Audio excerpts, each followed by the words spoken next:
Mga igsuon, grabe kalalom sa pagsalig ni Maria sa Dios. Daghan kay siyang pagsulay sa kinabuhi. Buros pa lang siya, kung dili pa lang buutan si Jose, dugay ra siyang gipatay sa mga tao. Bag-o pa lang siyang nanganak, gabiing dako, gipabiyahe sila sa Egypt, kay patyunon ang bata. Kami gani, from Israel to Egypt, 8 hours among biyahe. Sila, pag-abot og 12 anyos ni Kristo, tulo ka adlaw na stress si Maria, pinangita sa bata, kinawala sa Jerusalem. Pag-abot og 30 years old, kay nabati na ni Kristo nga tumano na niya ang sugo sa iyang amahan, gibiyaan si Maria, luuya sa mama.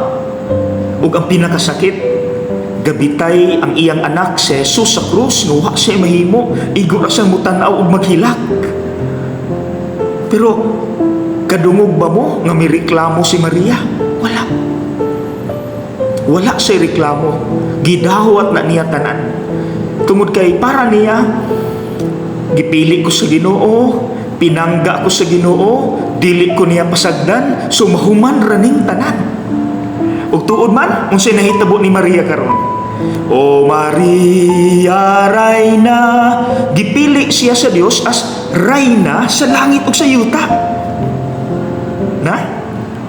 Mga igsuon, bisan gani diri sa ebanghelyo karong adlaw no, ika-7 nga adlaw sa atong simbang gabi.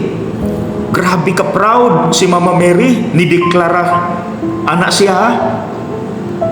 Gipatibulaag niya ang mga tawo nga mapahitason. Gipukan niya ang mga hari nga gamhanan gikan sa ilang mga trono. Gituboy ang mga mapaobsanon, gibusog niya ang mga gigutom, gipapahawa nga walay dala ang mga dato. And yet that was not happening during her time. Ang mga gamhanan gahari-hari gihapon sa iyang panahon, ang mga pobre-pobre gihapon. Pero sure kaayo si Maria nga mahitabo ni, nga buhaton ni sa Ginoo.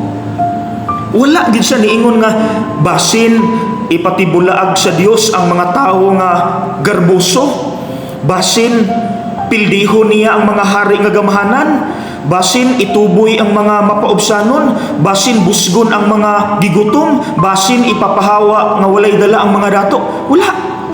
Sure na sure. That is faith. That is trust. Nga bisag wala pa nimo makita ang answers, kabalo ka nga mahitabo ra ni in God's time. Because God knows what is best. God knows when the right time is. So mga igsuon, sa atong pagampo, atong pangayoon ang tabang ni Maria. Atong ingnon nay, iampo pud ni diha nay nga ang pagtuo o pagsalig nga lalong kaayo nga imong nadawat gikan sa Dios, ihatag pud unta sa Dios namo. Aron pag-abot sa problema, dili pud mo reklamo, pareha nimo. Dawato na mo tanang mga pag-antos sa among kinabuhi tungod kay kabalumi nga mahuman raning tanan in God's time. Induta no? Dayon ingon pa gyud si San Pablo sa iyahang sulat ngadto sa mga taga-Korinto. Wala pa daw mata nga nakakita, wala pa daw dalunggan nga nakadungog sa giandam sa Dios alang sa nahigugma niya. Kaninduta dagoy anak no? Pagkaninduta sa reward yun. Ug mauna ang gi-enjoy ni Mama Mary karon. Lahutay, lahutay. Faith and trust and hope. Nay, tabangi mi ani nay.